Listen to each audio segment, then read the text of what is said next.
This is the afternoon session with After's Heart Ministries and the Parasha Chayei, and we have been discussing the significance of the feminine energy of Torah. We are going to move on from that to the discussion about Isaac.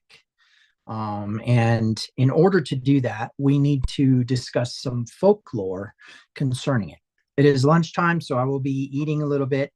But before we move on to Isaac, we have some commentary that I want to get into here real quick from Deborah, but she's not going to be on screen today. I'm going to go ahead and mute this for a second, and then we will be ready.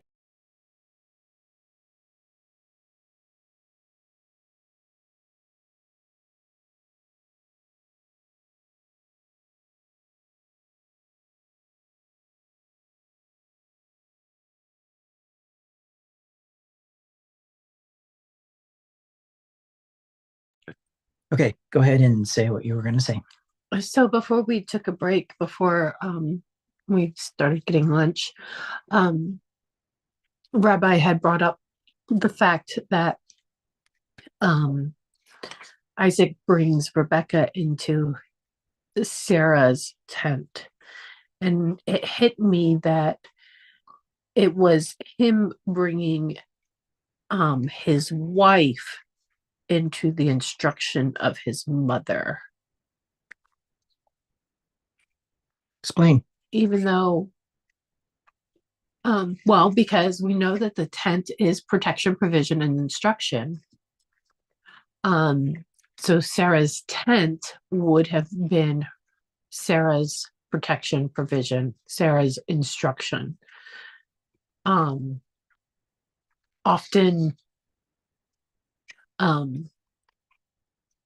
quote unquote, mother-in-laws would instruct their daughter-in-laws on how to be the best wife for the son.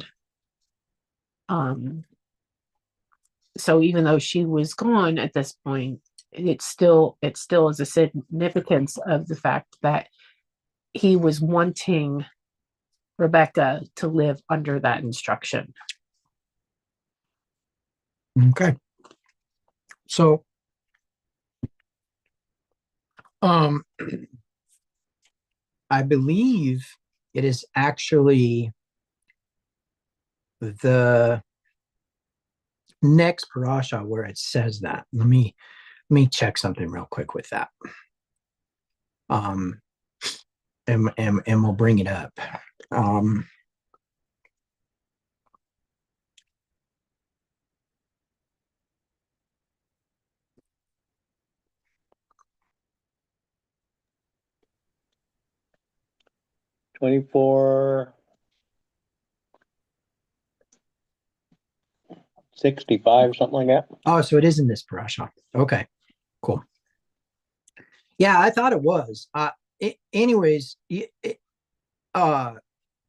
we definitely need to get into this part about Isaac. But I just wanted I wanted Deborah to have an opportunity to say that, because during the break she had brought it up to me. We're not going to have her on camera today, but I felt that was important. Is there anything else you want to bring up about that? Well, we need to consider the fact that we're talking about ancient Hebrew, bringing pretty much a female stranger, into the lives of an already established clan, family, right? Mm-hmm. Rebecca really has no idea. She knows nothing about Isaac, and it was the significance is now bringing her under that instruction. I think that's really the importance of it, because she had been raised in the instruction of her mother, of her father, Laban, right? In Laban's household. Um, and now she's being brought into a new instruction. This is not you lived this way in this household, you're going to live this way in this household.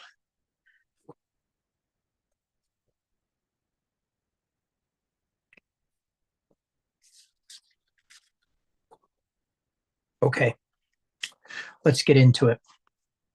So,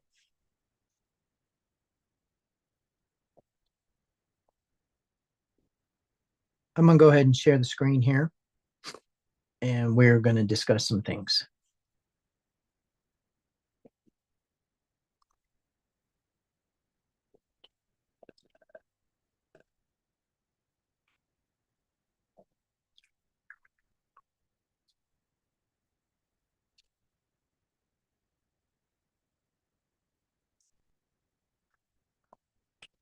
Couple things I want to get into. First of all, let's do it chronologically, okay? So the first question that we need to get into is verse 12.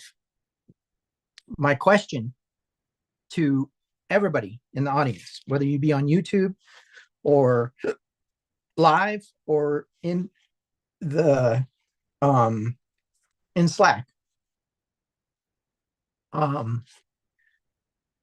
is how this reads. Now we'll go ahead and jump into, or we'll go ahead and get into the Young's Literal Translation here. Okay. But verse 12 is very strange. And he saith, Yehovah, Elohim of my Adonai Avraham, cause to meet, I pray thee, before this day, and do kindness with my Adonai Avraham. Lo, I am standing by the fountain of water, and daughters of men of the city are coming out to draw water. And it hath been the young person unto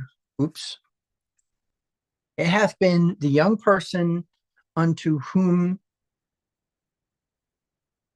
I pray thee thy pitcher, and I drink, and she hath said, drink, and I water also thy camels. Her thou hast decided for thy servant, for Isaac, and by it I know that thou hast done kindness with my Lord.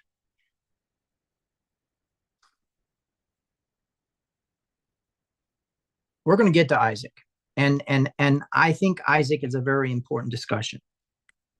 But something very important needs to be addressed here.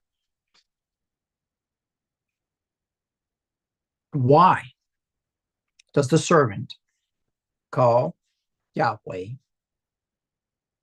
the God of my servant Abraham? Does the servant believe in Yahweh?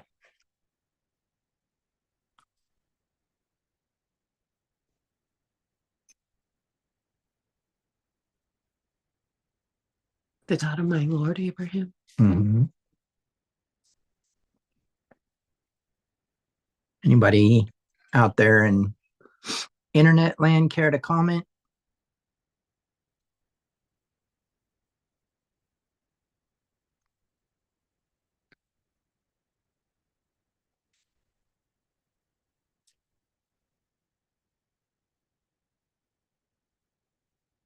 No. Well, it brings up Yeshua said, when you pray, ask these things in my name, right? But we also know that we are heirs to the throne with him. Mm. Right? But yet, because we're asking it in his name, we're saying he is the first heir. He is a higher heir than we are. Right? I don't know that it's I don't know that the servant didn't believe in Yahweh, but he believed that Abraham was a higher being than him. You're close. It's good. And I shouldn't say you're close, but it's a start on the point I want to make. Okay.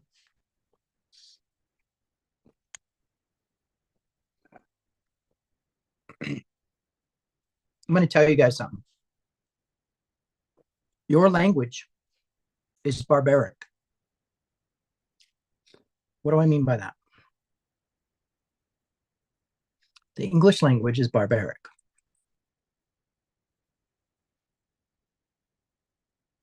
The English language is made up of the Romantic languages, so Latin, right, and its derivatives, and the Germanic languages, which were who? The barbarians. Okay. Mm-hmm. The Goths, the Visigoths, the Gauls all brought the Proto-Indo-European language to the Roman Empire. Now, I am not going to get into an anthropological not anthropological argument with somebody about the origins of language, but I will say our language does not, and intentionally does not, contain honorifics. Why? Because the Romans did not believe in honorifics. They believed that all men were free unless they were slaves. And they believed that all men were free unless they were conquered. In other words, Romans were free and therefore were not to be addressed with an honorific. No sir, no ma'am, nothing like that. Okay. Now, in ancient Asian languages, honorifics exist and are there. But in Middle Eastern languages, it is a standard. For example, in Hebrew today, you address Givorah and Givoret. Givorah is Gavar and Givorah. So Gavar Gibur, right? Is great one, okay, as in highest esteem. In Ashkenazi Yiddish, we call all of the men who are bar mitzvah Rev, as in a extension of rabbi, okay? So, for example, in Fiddler on the Roof, Tevye is called by his other compatriots Rev Tevye. Is he a rabbi? No, but they reference themselves that way. Here's my point. In ancient times, you spoke correctly about your position. However, sometimes that position had to do with how you spoke. So, for example, when Sarah dies, Abraham negotiates for this cave, right? And in negotiating for the cave, he does what? He acknowledges the authority of Ephron to be the one who owns the land, right? Now, did Abraham own that part of the land? No, he did not, because the Hittites, right? The Hittites were not part of Chedorlaomer's conquest. And so the Hittites still had sovereignty over their land. But what did they say to him? They say, you are a prince among us. Okay. And what's interesting is they acknowledge all of his assets. In other words, you are financially elite to us. You are just as wealthy as our princes, right? You are an authority over us. But then he bows, not because he's not an authority over them, but because he is making sure that Ephron gets the position of authority in this discussion. Take, for example, when David is addressing Achish. So Achish has basically, I think it's Achish, has basically befriended David, and David is going out and conquering Philistine lands and coming back with the plunder, and he leaves nobody alive so that nobody can come and say any different. And he says, "Where have you been today, David?" And he says, "Your servant has conquered an Israelite land." Right? Why did David call him your servant? Because he's putting that king in his position. Okay? So honorifics are foreign to our language because we are barbaric. We are from the barbarians. Our Anglo-Saxon origins are barbaric, right? Proto-Indo-European is a barbaric language, okay? But what's important is to understand that honorifics are present in Hebrew and in Hebrew circles, which means that we should practice honorifics as Hebrews. Now, in Jewish circles, they do to each other, but we see David even doing that with Gentiles or Philistines, okay?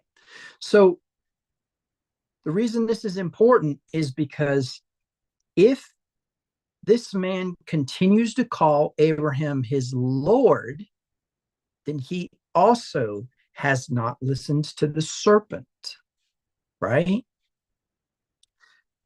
Meaning what? Meaning his house is in order. But why did he say the God of Abraham? Not because it wasn't his God, but because he wanted Abraham's request specifically to be addressed. So it wasn't necessarily putting Abraham as higher than him per se, right? That's an honorific. An honorific acknowledges the position. What did Paul say? He said, "Therefore, render honor where honor is due," right? You call a person according to their title. We don't go around saying, you know, we don't go around saying, you know, Charles this and Charles that. We say King Charles, right? And when he was prince, we called him Prince Charles, because who knows what Charles we're talking about unless we attach the honorific, right? So you place the position where the honor is due. And so in principle, he's not saying you're not my God. Because how do we know? Because he's in Abraham's household, and it says all of his household was circumcised. All of his household was in covenant with Yahweh. Mm-hmm. But instead, what he's saying is, "You're the God of my master. Please make this prosper for that sake alone." You're his friend, right? Yeah. And so that's where this becomes important, right? Now, he then does something that is lost to Christianity. He creates an omen. He creates what we would call a fleece. Is that right or wrong for him to do? And was that a result of doubt or something else? I was going to say, when you read that portion, I believe it was right, but why don't we use it today? And if we use it today, why isn't it mentioned that we use it today?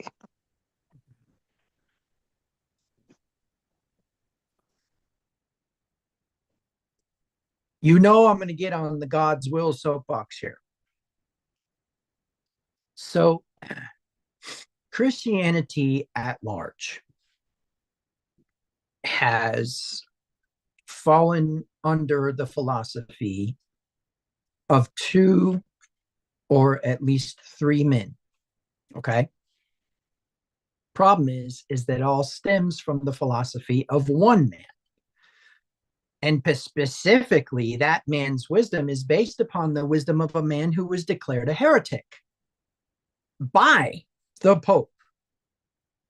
So let's see if we can kind of unlearn some things here. Generally speaking, when we speak about God, we speak in terms of his will, right?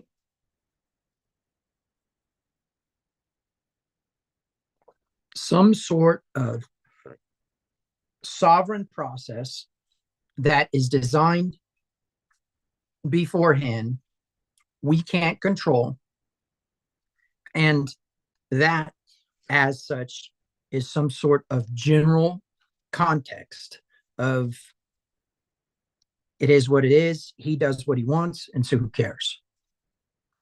Now, where we really see this come out is in the Reformed theology of determinism and in the Calvinistic theology of unconditional election. Okay.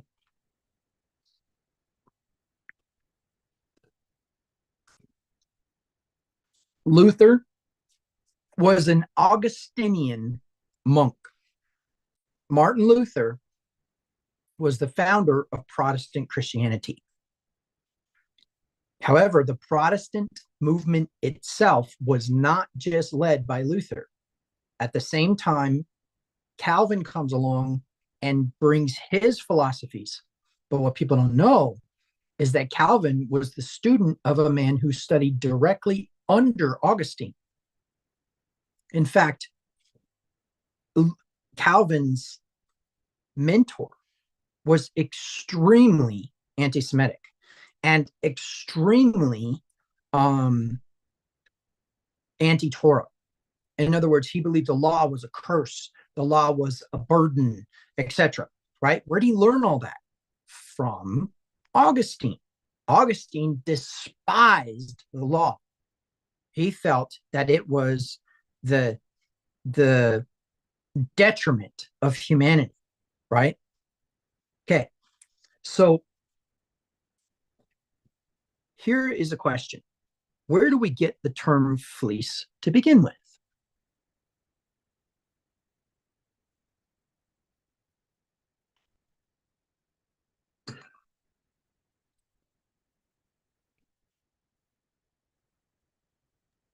Isn't that what you call a sheep's skin after it's taken off? Sorry, you're breaking up. What's that? Yeah. What did you say? Isn't that what you call a sheep's wool when it's taken off the sheep? Yes.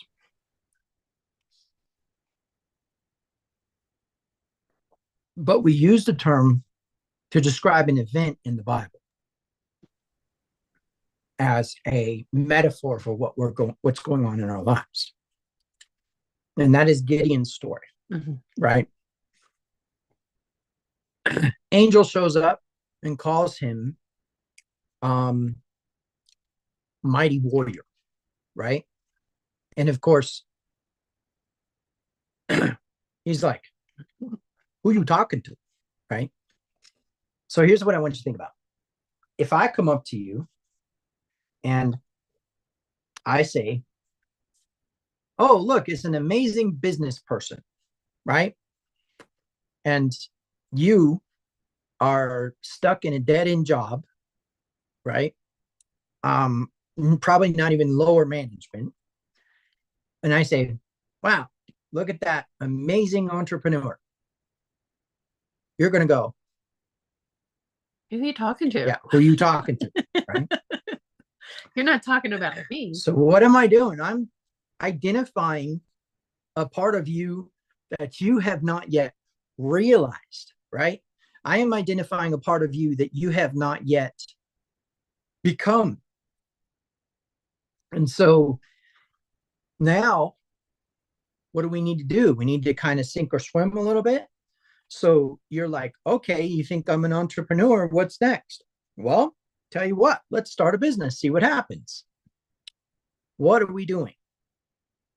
Are we exhibiting doubt? No. We are testing the waters. We're testing the waters, right? We're seeing whether or not that power exists within us or not, right?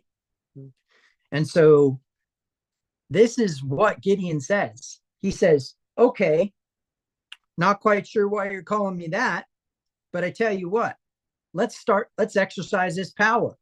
I am going to speak with my mouth and you're going to do what I say. You see, the way we look at it is we've got this whole fear in the hands of a wrathful God concept in Christianity, inherited from Augustine's heretical but. Okay. The man just missed the whole understanding because he could not stand Jews and because he could not understand Torah and because he definitely did not understand mysticism at all. And he was stuck on stupid over Marcion's garbage, where Marcion had decided that there was this evil, wrathful God of the Old Testament and this benevolent, kind God of the New Testament, and there was two different gods. Well, Augustine built a lot of his philosophy off of Marcion's philosophy, even though he never acknowledged two gods. He acknowledged three. In fact, he is the actual creator of the three persons, right? Did he actually say that Yahweh, the Father, was this wrathful God? Actually, he did. He did try to indicate that Yeshua was the balance of that, and that Yeshua as the Son was the one who actually cared about the people. And then, of course, the Holy Spirit was leaning all the way to the other side of compassion, right?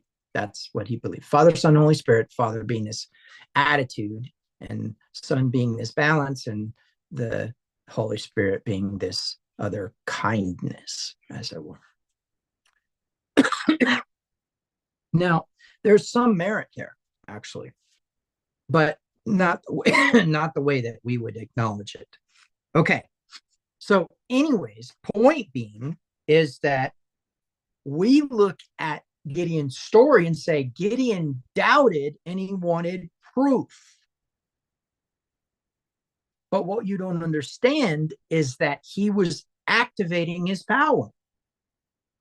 He's like, okay, if that's true, let's go ahead and let's do a demonstration. In other words, he believed and he was practicing, just like a doctor practices. Yeah, don't get Deb started on that one. Okay, so in principle, then, when we're looking at this, we need to look at it differently.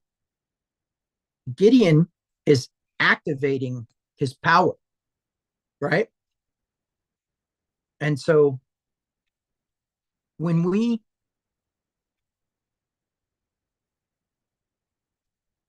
as Christians,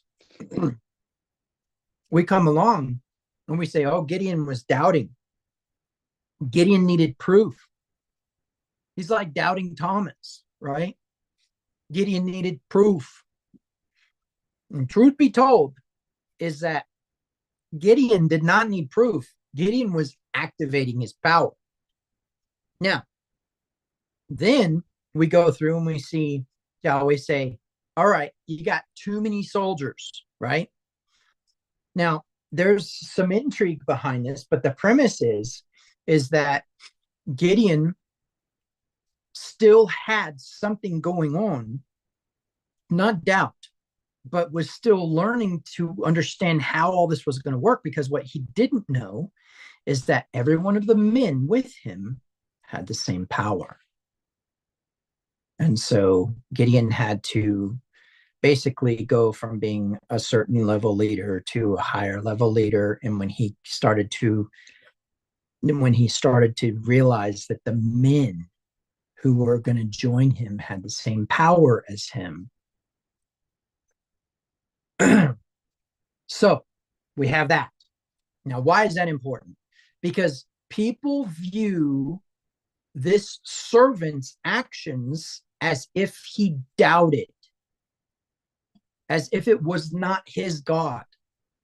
But that's not accurate. Torah says all of the people in Abraham's household were circumcised. Furthermore, the specific oath that he took has something to do with the fact that he was basically, if Isaac passed away, heir to Abraham's stuff.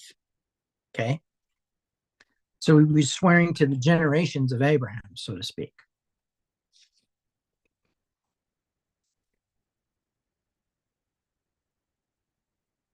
Because we know that word wasn't thigh, it was genitals.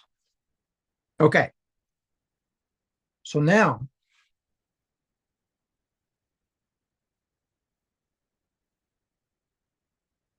I want to show you something from our discussion before about the father being alive, but the son having sovereignty. Okay? In ancient Hebrew thought, there's a point in time where the son takes over the business and the father prospers from the profits without having to do any work. In other words, the father gets to retire. He doesn't lose his sovereignty as father, but he loses his sovereignty over the business and over the household. Okay? In other words, he's not clan leader anymore. His son is.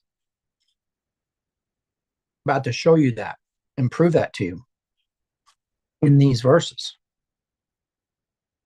So specifically, where we're going to look is to the story of Laban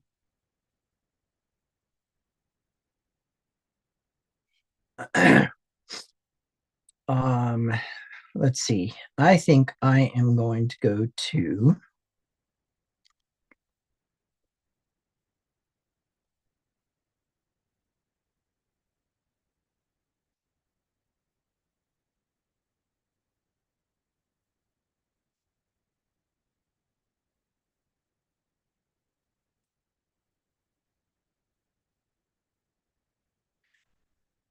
looks like probably verse 28. Yeah, actually verse 29. All right, I'll go ahead and share this.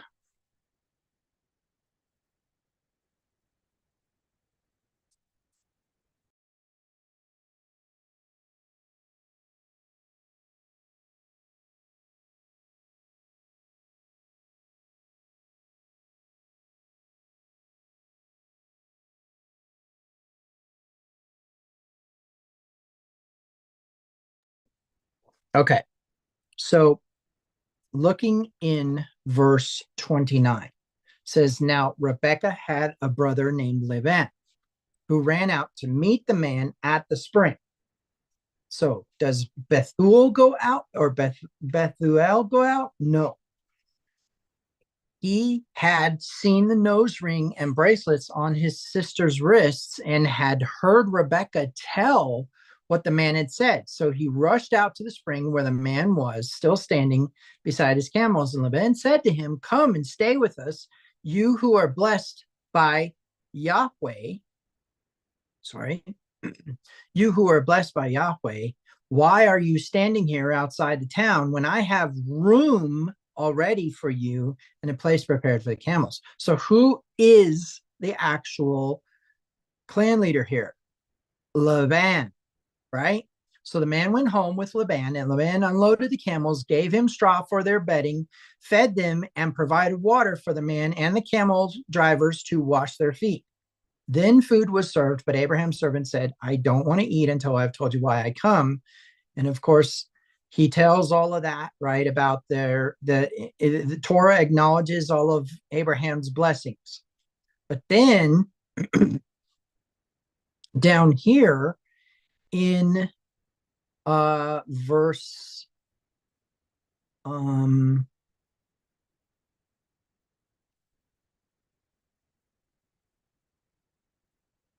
right here, it says, whose daughter are you? And she replied, I am daughter of Bethuel. My grandparents are Nahor and Milcah. So I put the ring on her nose and bracelets on her wrists. Then I bowed low and worshiped Yahweh and praised Yahweh, the God of my master Abraham, because he had led me straight to my master's niece to be his son's wife. So tell me, will you or won't you show unfailing love and unfaithfulness to my master? Please tell me yes or no, and then I will know what to do next. Then Laban and Bethuel replied, Yahweh has obviously brought you here, so there is nothing we can say. So here we have the father still alive, and yet Laban is the lord of the household or the clan leader. And that is very, very important that you understand. In our culture,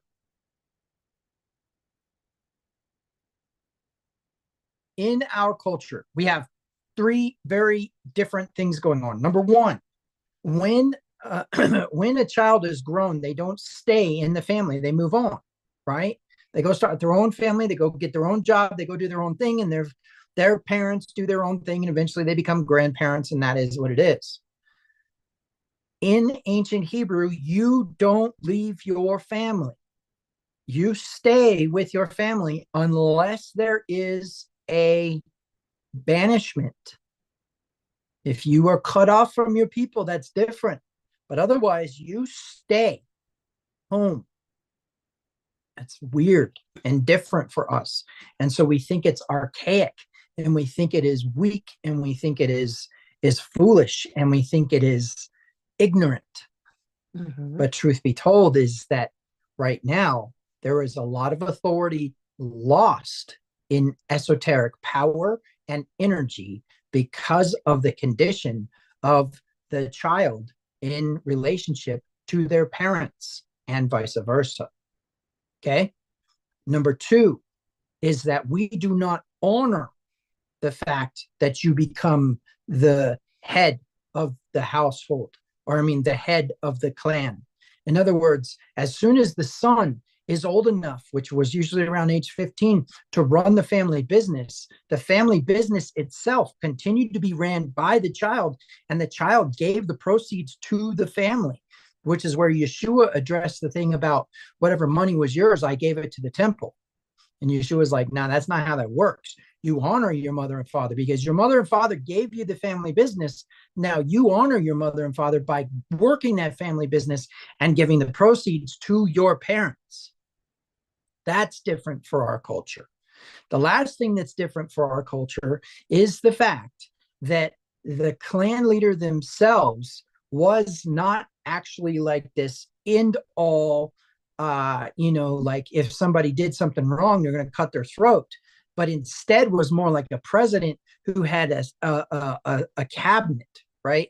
Had a cabinet of elders or advisors, which is where we get the idea of the elders of the city gathering around the fire, or the elders of the clan gathering around the fire to discuss the conditions and all of the things of the camp. You see, we have got it. We're so far off from the culture that we are supposed to be as believers in Yeshua. It's not even funny. And I can tell you, there's proof right there. That's the Laban and Bethuel thing. Well, I think it's time to get into Isaac, unless somebody has any other commentary about inheritance of power and energy, or authority, I should call it. Energy and authority. not power. Let me check YouTube.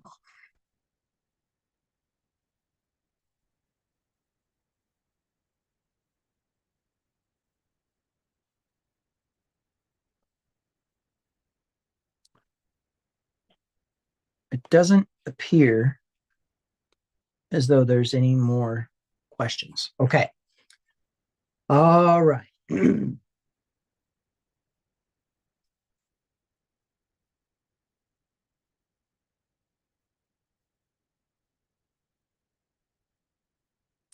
I say there are three things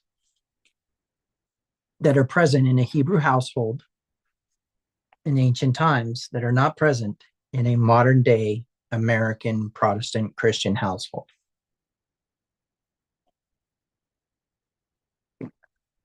I have a lot of opinions about education, and I have a lot of opinions about how people handle things in this day and age when it comes to their children and when it comes to the reality of the Bible, and how, generally speaking, conservatism believes they have the market cornered on religion, and how liberalism believes they have the market cornered on equality.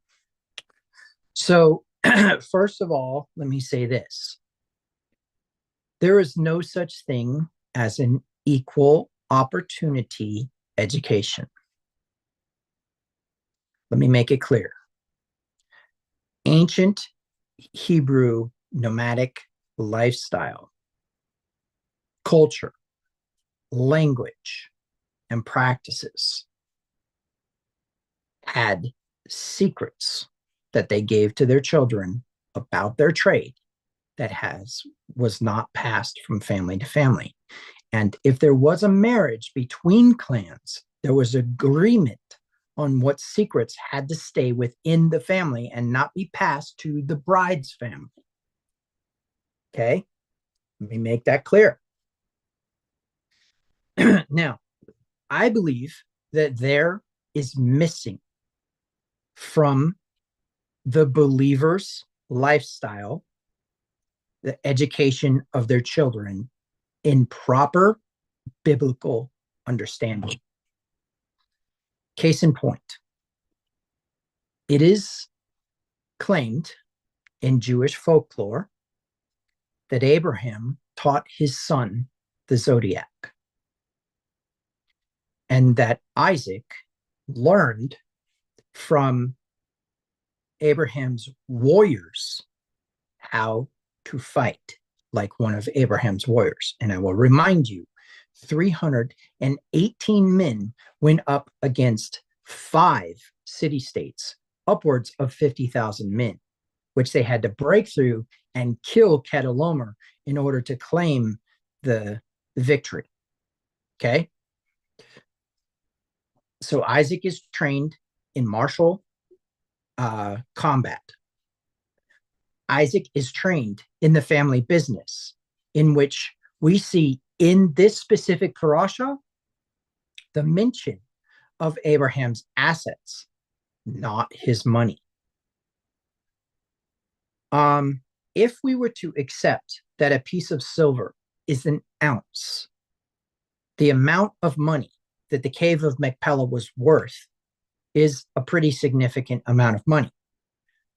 But that's not what made Abraham wealthy or rich, okay?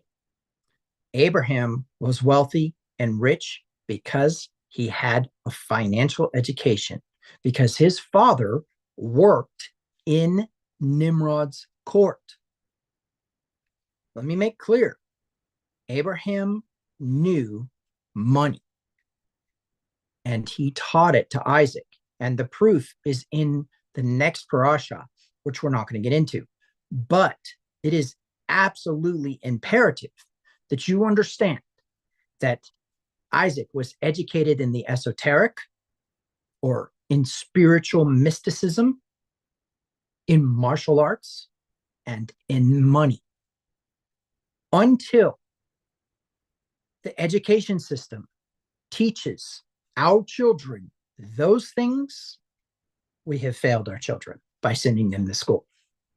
And until you, as a homeschooler, teach your children those things, you have failed as a homeschooler.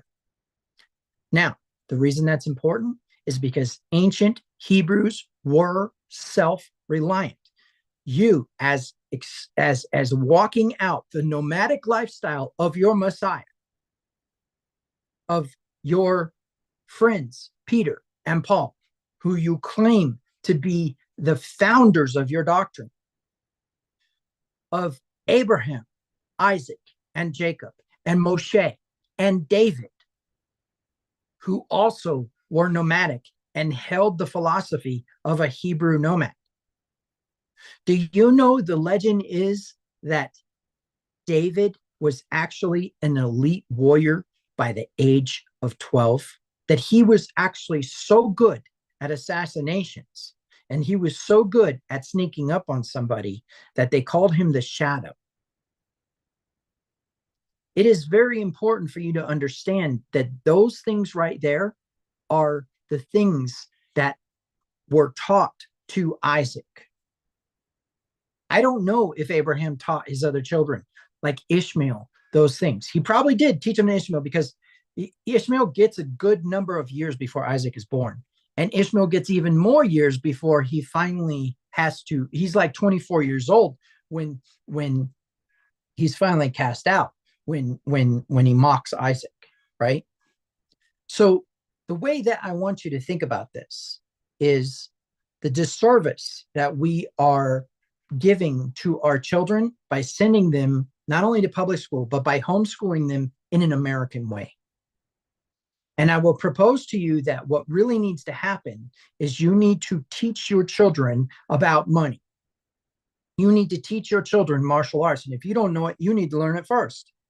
And you need to teach your children about esoteric principles. They need to understand the law of correspondence. They need to understand the zodiac. They need to understand how to read the sky, like Abraham taught Isaac to do. Because if they don't, they will not succeed in their Hebrew nomadic path.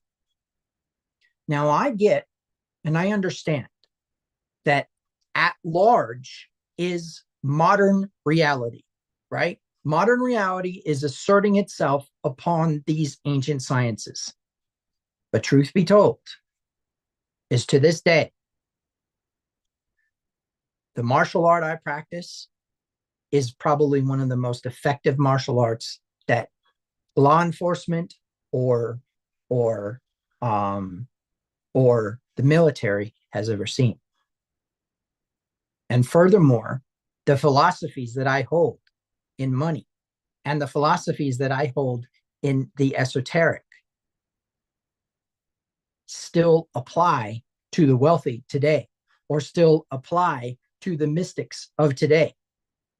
It's just Christianity that eschews all that stuff, unless they put their children in Taekwondo, just for some fitness or competition. I'm talking about a combat art that when my children are finished training in, will be very good at close quarters combat. That when I am finished teaching my children how to use money, they will be more wealthy than me. When I finish teaching my children about the esoteric, they will be wiser than Rabbi Q. So Isaac now enters the scene. We don't see him at all. We see him in 22:2, or in chapter 22, going up the mountain with his dad. But we don't see anything else about him until right now. Let's bring it up. Does anybody have anything to comment about what I have said about the education system or the responsibility as parents? Anything at all?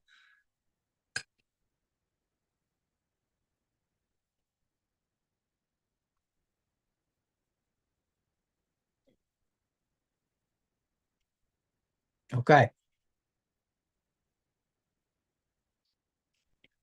Going down to the bottom of 24.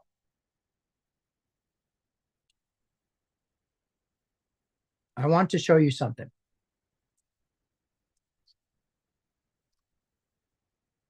In verse 62, meanwhile, Isaac, whose home was in the Negev, had returned from Beer Lahai Roi.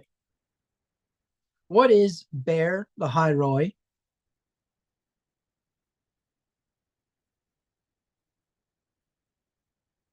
You guys know?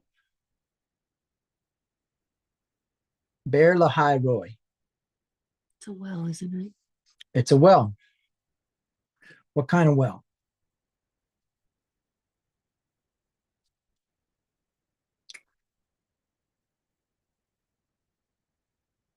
I don't remember. It is the well that Hagar named, right? So what is Ro'eh? Ro'eh, right? The seeing one. Chai and Bear, well of the living one who sees me. Isaac did not dwell in Mamre. Let's discuss. Where is Beer Lahai Roi? In the Negev. Where is Abraham dwelling? In Hebron, at Mamre, right? Remember that? Isaac doesn't dwell with his father after the death of Sarah. He doesn't stay in the clan. Why?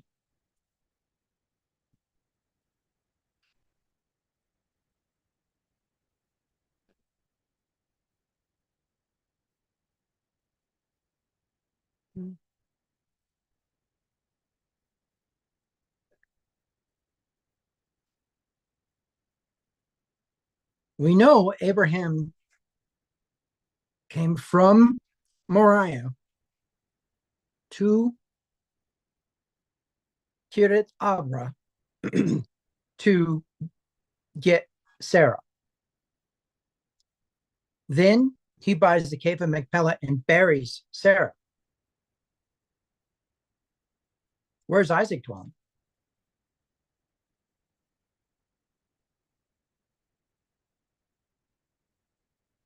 In his mother's tent. Why isn't Isaac with Abraham at Mamre, where the cave of Machpelah is? What do you guys think?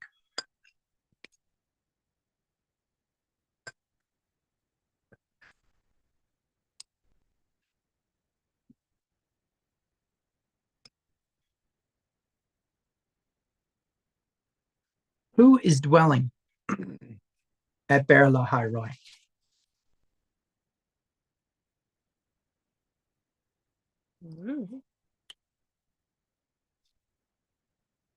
Let's go take a look. Where is Beer Lahai Roi first mentioned? Or maybe I should pronounce it correctly. It's Be'er Lahai Roi. Pronounce it correctly.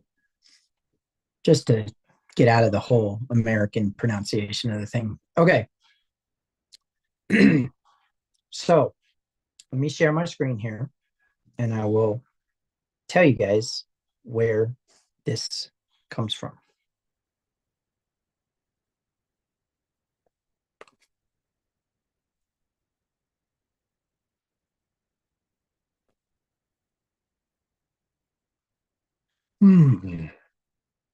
Okay. So in chapter 16, verse 14, we see that Sarah deals harshly with Hagar and she runs away. And Hagar changes Yahweh's name to, "You are the God who sees me." So that well, what well? I will show you. The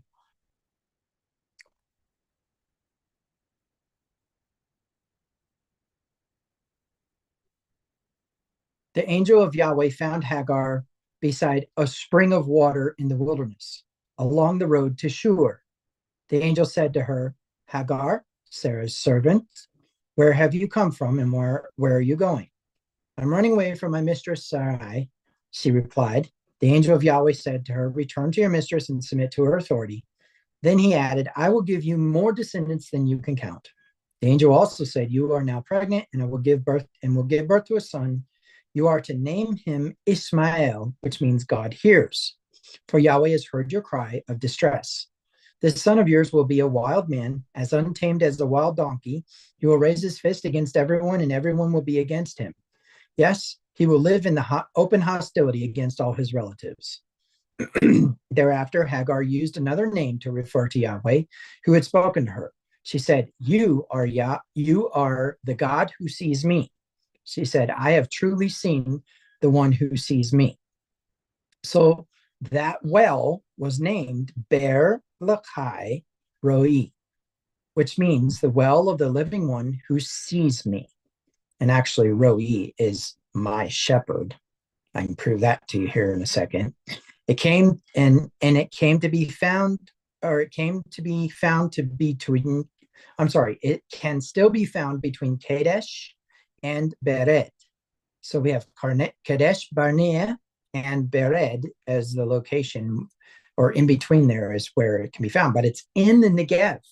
Okay, so now this is important. When we go to chapter 22,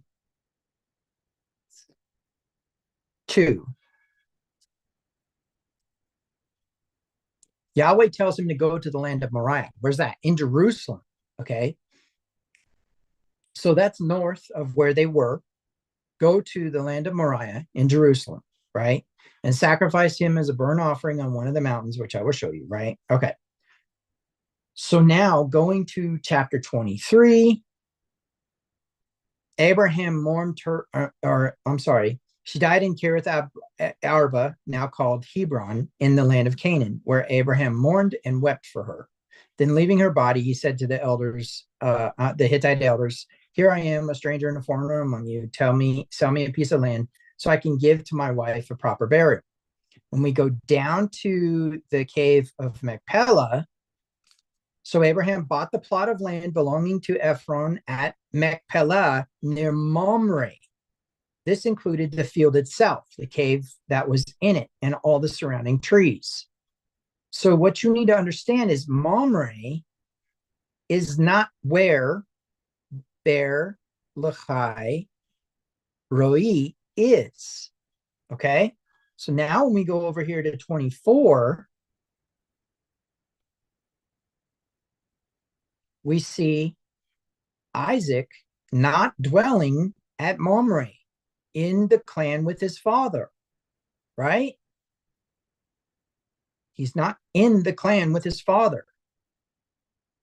Now, people might be concerned by that if they understood the anthropological element of clan leadership and clan responsibility. Okay? It's almost as if he was kicked out, right? That's the premise here. Okay? What do you guys think about that?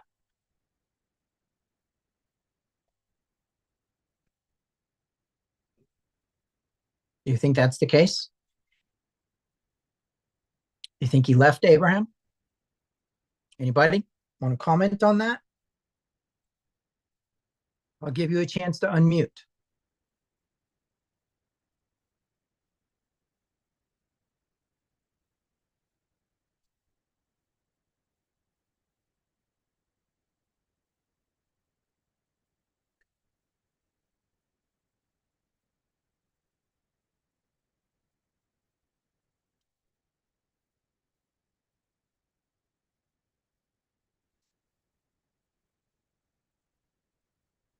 I don't know.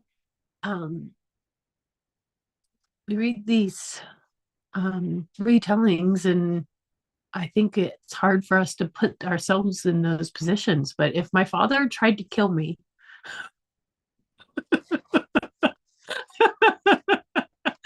and my mother died as a result of like of a broken heart. I kind of think I might want to leave.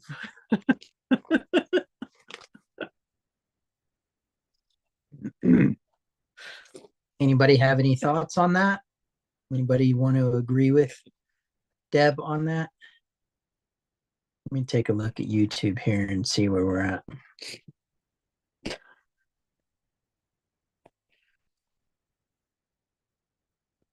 Okay, nothing in YouTube. So,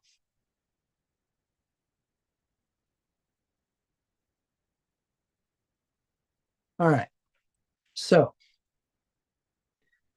the key to understanding this is actually in the next few verses.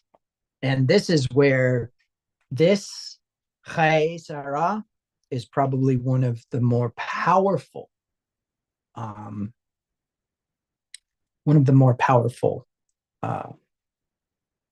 stories. So let me go ahead and share the tablet with you, and then you will better understand what I'm talking about here. Okay.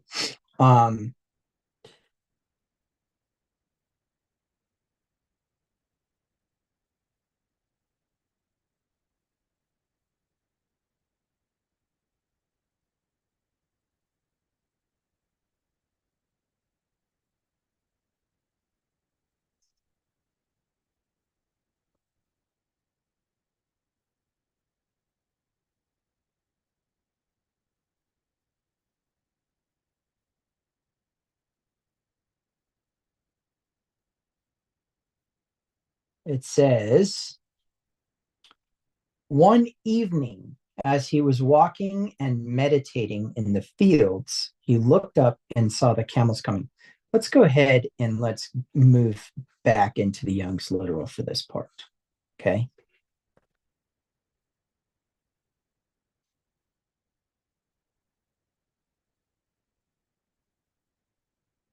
And Isaac goeth out to meditate in the field at the turning of the evening. And he lifteth up his eyes and looketh, and lo, camels are coming. Right? Okay. Now, this is important.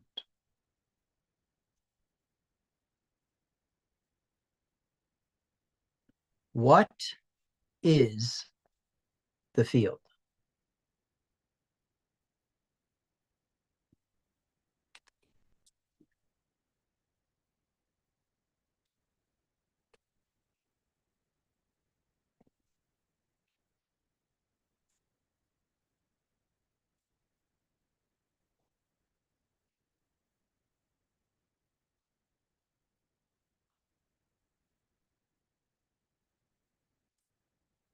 Is there anything in all of the 66 book compendium of the Protestant Bible, any information about the field?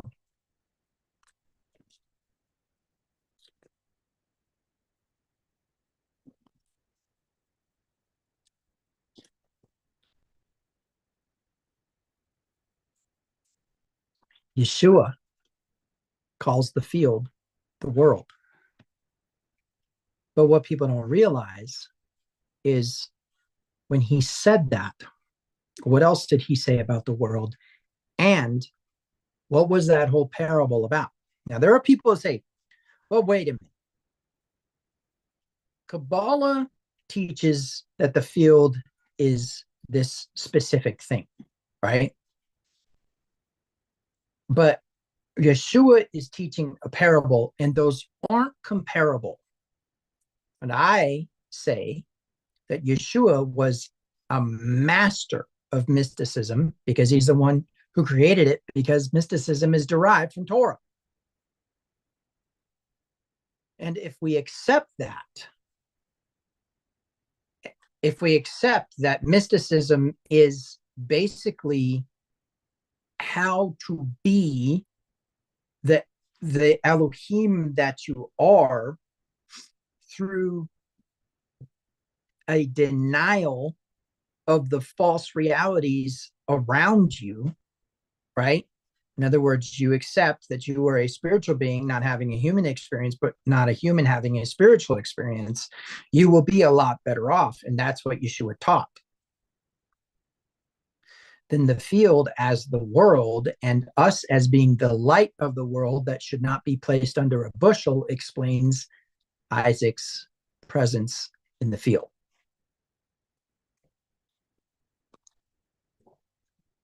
Now, I have been at advanced Midrash tables where there is a belief that Isaac was off his square because he wasn't in camp with his father. But if we accept that what one generation does in moderation, the other takes the extreme, watch Isaac's process. He's so powerful that the Philistines don't invite him in to stay, but ask him to leave and move away and enter into covenant with them so that he doesn't destroy them. Right? Isaac's mysticism is so powerful that he is actually able to enter the field without influence. Whereas his father would not enter the cities, he was entering the cities and for no purpose. Whereas his father made souls of his clan, Isaac was seeking to make souls of the world before he ever met Rebekah. Isaac was trained by Abraham, who was a master of mysticism, a master of money, and a master of the martial arts. He came from Ur of the Chaldeans, which was the city of the magicians. His father was in the court of Nimrod as what? As a magician. Which means what? Alchemy, sorcery, all those things were general knowledge for Abraham. Now, he filtered out the junk. He filtered out the human sacrifice and the going after other gods and all the other violations of Torah. He filtered out. The Torah says that Abraham was perfect in his obedience to God's commandments, even though they weren't even written yet.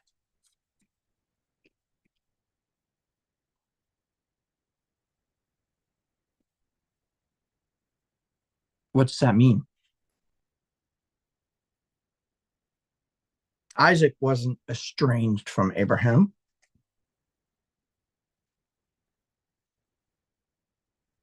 Isaac was taking the message of Yahweh to the world. He was planting the seeds. It says that the good sower, right, was God, that the harvesters were the angels, right, and that the field was the world. Isaac was evangelizing. He was taking Torah to the world. He was taking his understanding of Yahweh to the world. And we see it carried out in such a way that Isaac was such a master of mysticism, such a master of the mystical arts, that he's able to actually grant to his son Jacob the dew of heaven. And if you knew what that was, your head would explode. So now, it is very important for you to realize that when he goes out to the field to meditate, and that evening, that he is deep in operation of the mystical arts. And if you accept that Abraham wrote Sefer Yetzirah, which is one of the Kabbalistic books, which Sefer Yetzirah is purported to have been written by Abraham, then we can accept that Isaac was a master of it, that Isaac had dedicated himself to the learnings of his father. If we take the proof, okay, so let's do this. We'll take the proof of the money, and we'll take the proof of the martial authority. He's so powerful, the Philistines are afraid of him. That's not just because he has money. That's because he's a military superpower, right? Now, that's not in this parasha, but the history of Isaac necessarily needs to be brought in here, where basically if he was elite in money more than his father, because remember, his father was not a threat to Abimelech beyond God defending Sarah, right? He was asked to leave, but Isaac isn't asked to leave. Isaac is asked to enter in a covenant. I misspoke earlier when I said Isaac is asked to leave. Isaac is asked to enter into a covenant with Abimelech because of his fear of how great he had become. Isaac was big, huge, right? His own city-state. In fact, they built walls and wells and all kinds of stuff. It's crazy stories, and we'll get into that next week. But here is the part that's so powerful.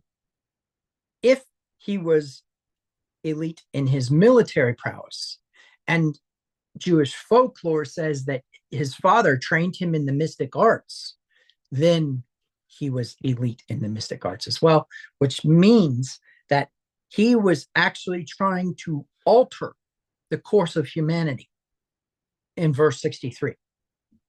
In 2463, Isaac is in full operation of his mystical ability. His spirituality is at its highest, like, plateau, if you will. And he decides to go out to the world, to leave the tent and go out to the world. What tent? His father's tent, right? But what's interesting is we see him stay out there. No man is supposed to stay out there unless they have mastery.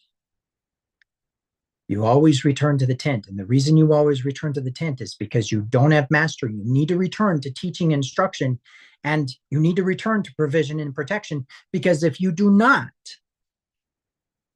you will be enticed. Isaac was never enticed. There's a lot of power there.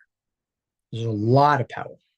Now, we do see that Isaac is meditating. We should probably take a look at that word.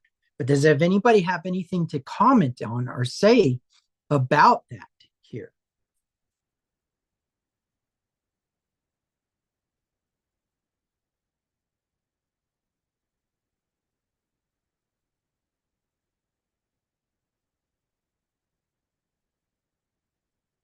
Let me check YouTube.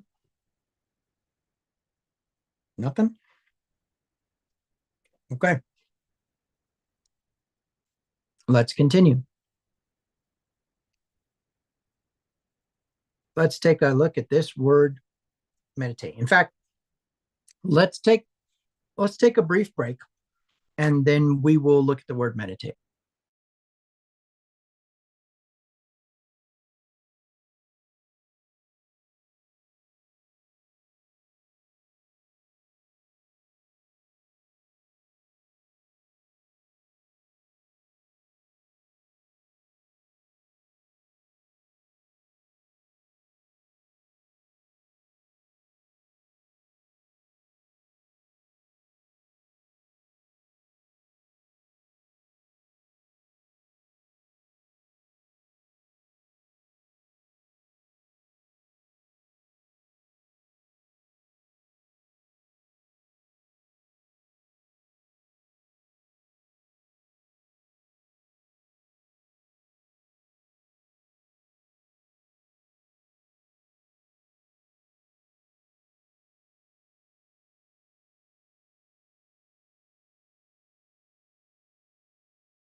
All right. So let's take a look at this word meditate.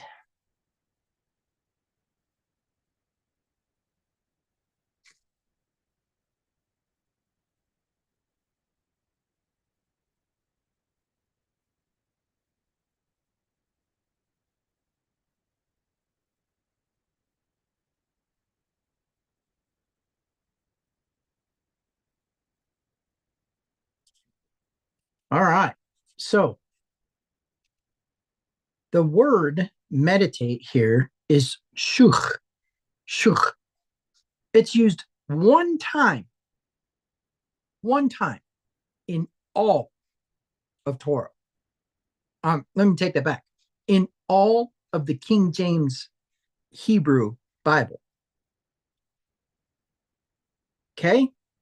So there's a couple things that are very important here. Number one is, where does it come from? Can we find any instances of it other than that? Answer, no. No other mention of shuch, okay? None. That's it. You don't get. It is the primitive root, okay? It is the only word, okay? So let's see, because one thing we can do right off the bat is take a look at this. You see that vav right there? That vav means that it is a child root, which means what? Shin, chet. The outside letters are the parent root. Let's go and let's take a look here. Let's get into the ancient Hebrew lexicon of the Bible. Oh yeah, actually I gotta share it on this other screen.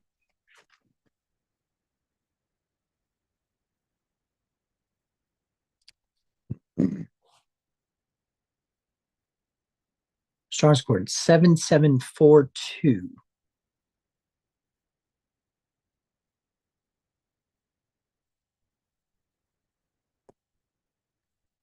Seven seven four two.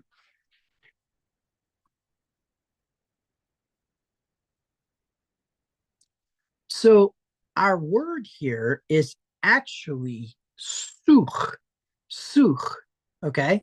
And it comes from the parent root samek chet, right here, right? Look at that.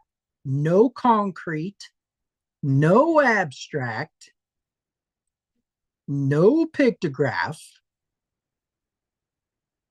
You guys seeing this? No pictograph, no ancient definition. And yet we have sweep, meditate, and swim, right? A sweeping away in thought, right? Suchai or sachai is rubbish, what is swept away, right? Now, we see sacha as to sweep, right? We see such as meditate, to engage in contemplation, a sweeping away in thought. Then we see sucha, which is what? To be swept away. Then we see sachu, the sweeping of arms in the water, like treading water or swimming, right?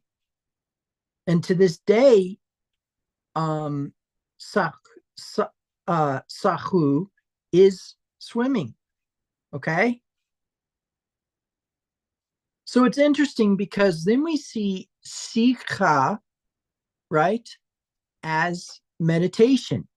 So here's my point behind all of this.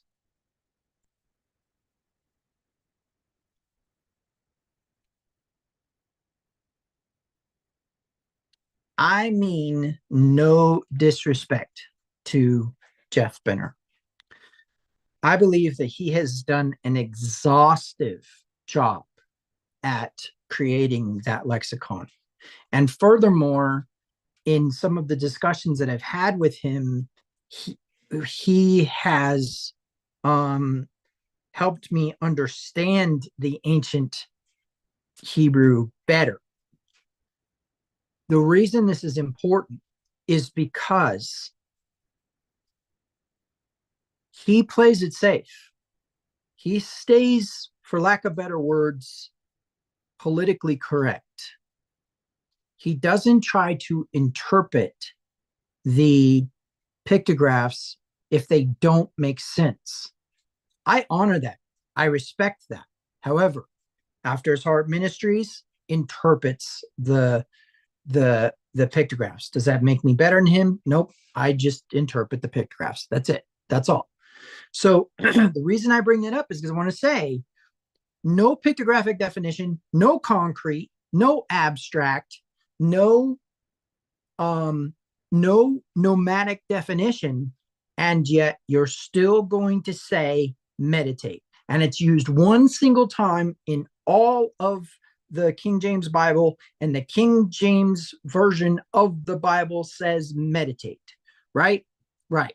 So we have a problem, and that is, where do they get off interpreting it that way?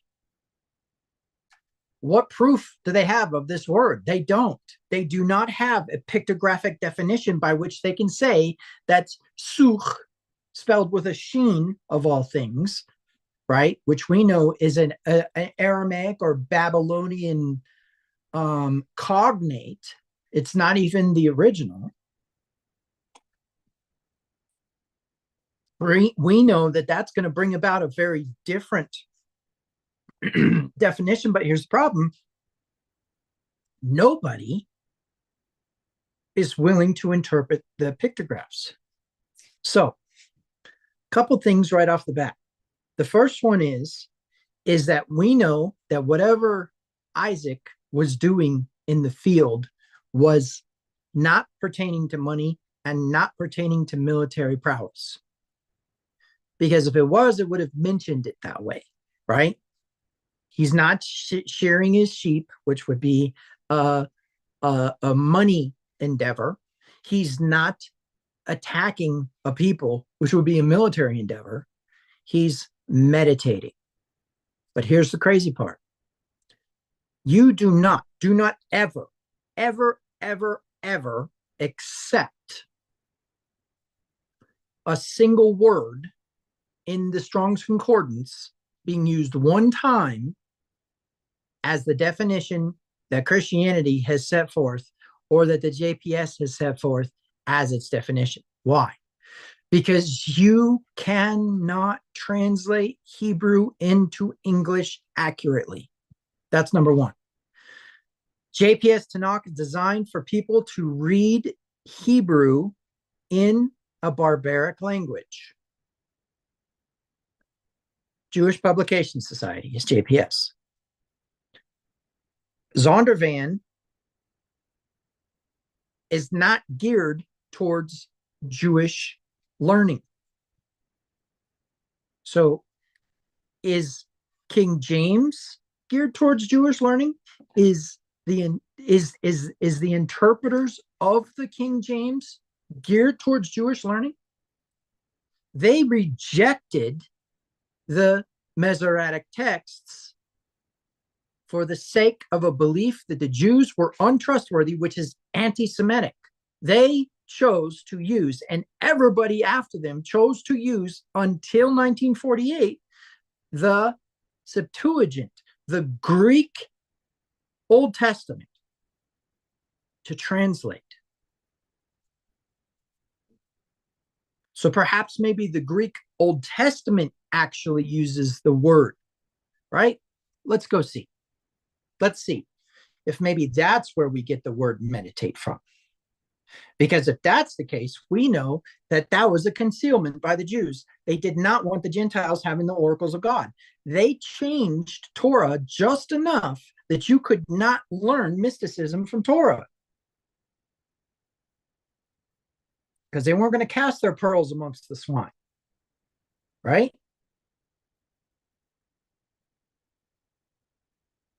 $62. No, $63. Here we go.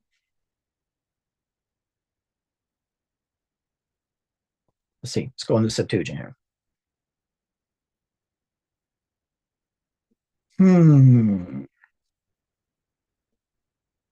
Oh, look at that. No interpretation. Isn't that something?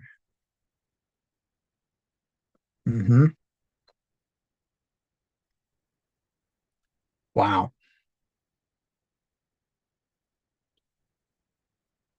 Adole Gesai. Adole Gesai. And there's no number. There's nothing. Just alpha as being a negation particle. Isn't that something? Yeah, because this is the word for field, isn't it? No. I believe that is the word for field. Oh, look up. Okay. Yeah, guys, I come back to my statement. You cannot trust that this is what it says it is. So what is it? Well, there's a number of things that we could get into here. Okay. There's a number of things we need to get in, or we can get into here. So the first one is that it is not a sheen, right? It is a samek. And therefore, it is in the ancient pictographic Hebrew a thorn.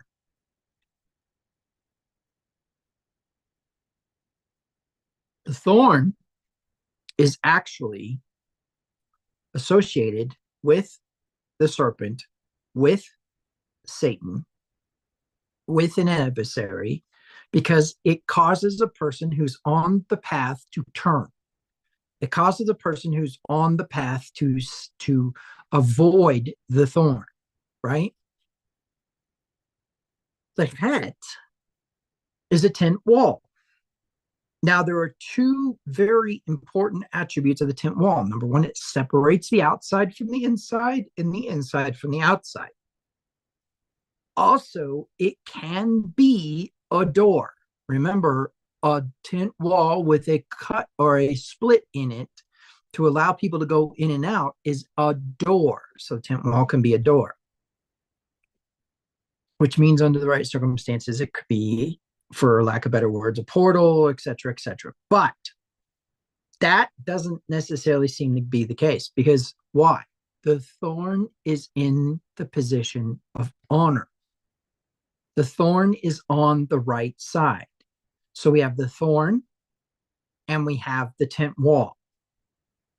We won't worry about the vav, because that's just an established state of whatever this thorn and tent wall are. Well, what's interesting is we do see the word sweep used for the thorn and the tent wall. Okay. So let's see if maybe we can understand that better by looking at the context of the thorn in the tent wall in the sense of sweep. First of all, do we accept that it is sweep? That would be my first question, is do we accept that as sweep?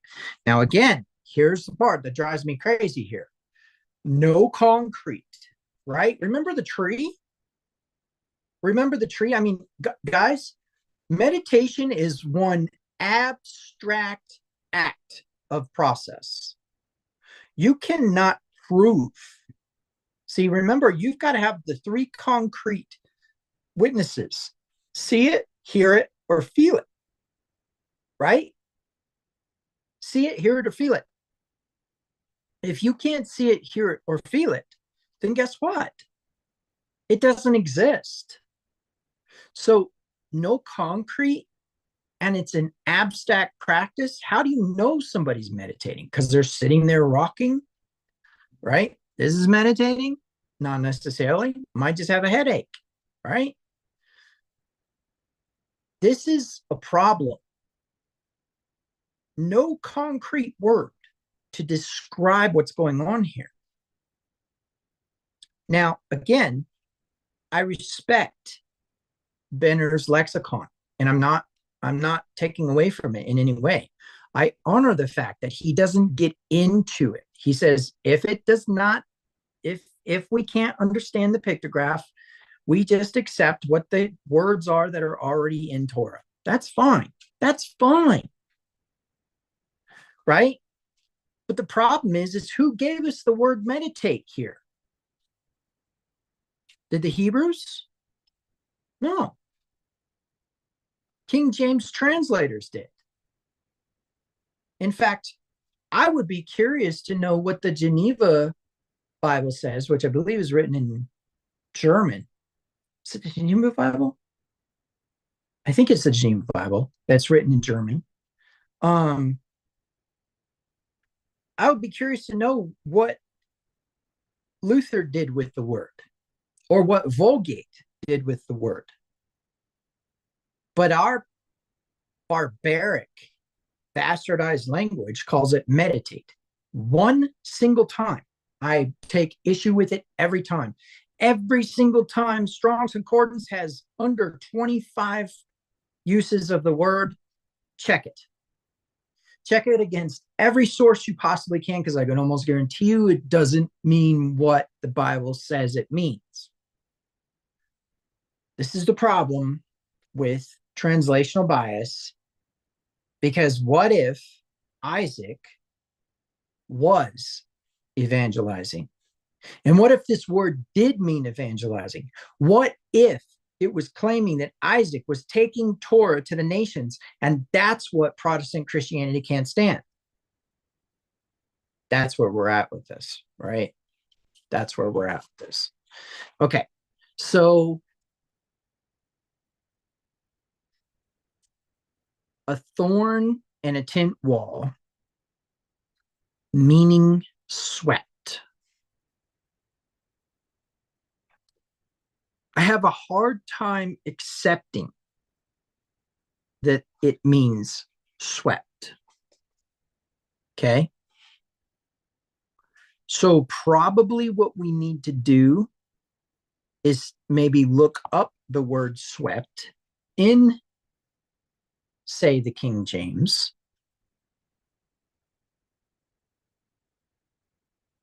Yeah. See, it's coming up New Testament. So we're kind of in trouble here. Let me try NASB, which would be another general translation. NASB. Where is the NASB? Oh, there it is. Could the word swept mean cleanse? Interesting thought, because that could lean towards meditation, although we would have to talk a lot about meditation to really get it. And also swim, a mikvah? Interesting correlation, right? Swept being clean, mikvah being clean, meditate meaning clean. Intriguing. I would definitely take that into consideration. Let me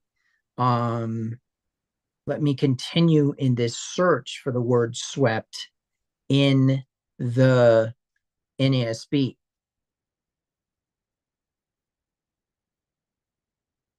Yeah, again, only New Testament. Okay, so let's try Young's Literal. Let me see. All right, let's try maybe New King James. Oh, here we go. The river Kishon swept them away. Judges 5:21. Let's see if it's that word. If it's something important enough to show you guys, I will pull it up and show you. Okay. For now, though, that is garaf. Yeah, garaf is the word being used there, not suk, not suk. Swept.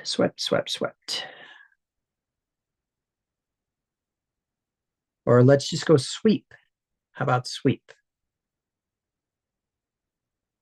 Isaiah 14:3. I will also make it a possession for the bittern pools of water, and I will sweep it with the besom of destruction. Wow, there's a lot going on there. Let's see. Isaiah.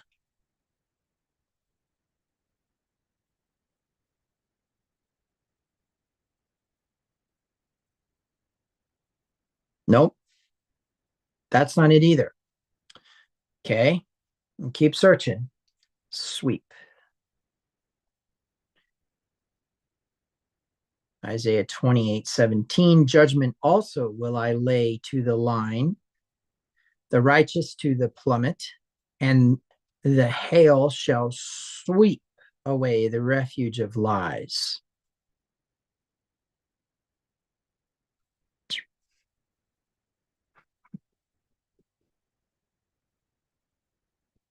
Another word, not suk.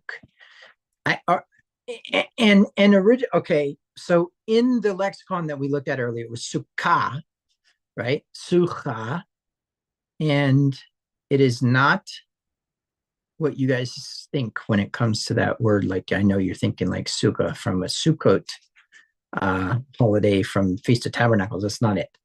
It's not even close. It's not even in that realm, I don't think.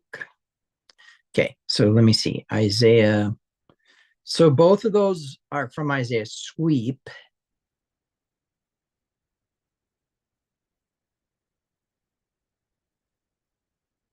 And then the last one, then Luke. Let's try NASB again. Indeed, I will sweep away the righteous. Will you sweep away the righteous with the wicked? That's a word that Abraham used, 1823.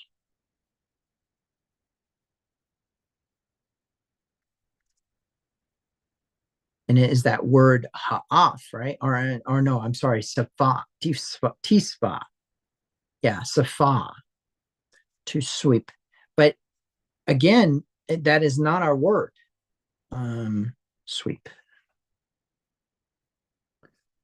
Genesis 18:24. Suppose there are 50 right to sweep it. Okay, Kings, 1 Kings 14:10. Therefore, behold, I am bringing disaster on the house of Jeroboam, and I will eliminate from Jeroboam every male person, both bond and free in Israel, and I will make a clean sweep of the house of Jeroboam. Let's take a look.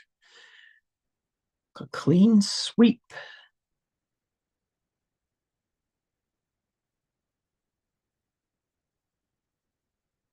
No. Another word being translated as sweep, but it is not the word sweep. Do you see what's happening here? I don't know if we're going to find this. I don't know if we're going to find this.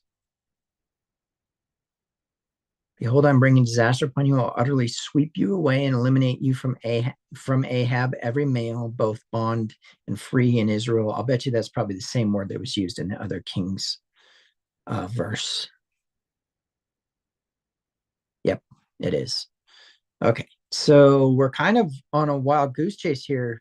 The word sweep not coming up as this word. Psalm, before your pots can feel the fire of thorns, he will sweep them away with a whirlwind. Maybe that would be one. Psalm 58. Again, not our word. Okay, well, I don't want to waste too much more of you guys' time here. And I could tell you that we have one rabbi's nugget today that we probably want to get into. I'm thinking we are getting close to the time when we would normally break and then we would start our evening midrash a little bit later on. I think I will save the rabbi's nugget for that time. And perhaps maybe by then I'll find the word sweep. But I think what we're going to do is end a little bit early and then maybe come back a little bit early. So what I'm going to do here is number one is we'll go ahead and end the broadcast for now, and we'll come back and we'll do the rabbi's nugget, which I'm going to say is probably going to be maybe an hour and a half from now. I'm going to say probably, but we'll see. So anyways, for those of you who have to leave and are not going to be able to stay, I will say Shabbat Shalom. For those of you who are staying, maybe we'll find something sweet. For now, I think we're just going to accept Mom's connection between meditation, cleansing, and our meditation mikveh and sweeping as being cleansing. And we'll go from there, but we'll see what happens. Let's go ahead and let's end for now, and we'll come back in a little while and jump back into this. Shabbat Shalom.